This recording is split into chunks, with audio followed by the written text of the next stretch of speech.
அந்த துறை. இப்ப நம்ம வந்து இந்த யோகத்துறையில வந்து கிரியா யோகம் வந்து யோகத்துறை. இதுல இந்த உடம்புக்கு வந்து உணவும் ஆசனமும்.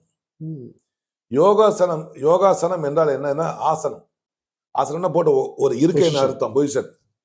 அப்ப யோகாசனம் எதுக்குன்னு சொன்னா அந்த உடலை தளர்த்தும் பரிபூரண விஞ்ஞான கலை. நீ தூங்கி நம்ம நெலுவெடுப்போம் பாத்தீங்களா, பூனையெல்லாம் நெலுவெடுக்கும் பாத்தீங்களா, அப்ப இந்த உடலுக்கு வந்து ஒரு தளர்வு முறை ஒண்ணு வேணும். அந்த தளர்வு இல்லைன்னு சொன்னா ரத்த கொதிப்பு எல்லா கொதிப்பும் வந்துடும், பல நோய். ஏன்னா வயசாகுதுல்ல அந்த இடத்துல. இப்ப எப்படின்னா காடி எடுத்து நம்ம கலவரமுக்கு ஒரு 10 நிமிஷம் ஸ்டார்ட் பண்ணி வைக்கிறோம். அதேதான் கரெக்டா சொன்னீங்க. அடுத்து என்ன சொன்னா நம்ம உடலுக்குள்ள இந்த உடல்ல கொண்டு செல்வதற்கு சக்தி ஒண்ணு வேணும். அதுக்கு பிராண உடல்னு பேரு. அந்த பிராண உடலுக்கு உள்ள யோகம் தான் பிராணயாமம். அதுக்கு என்ன பேருன்னா மூச்சை வசப்படுத்தும் பரிபூரண விஞ்ஞான கலை.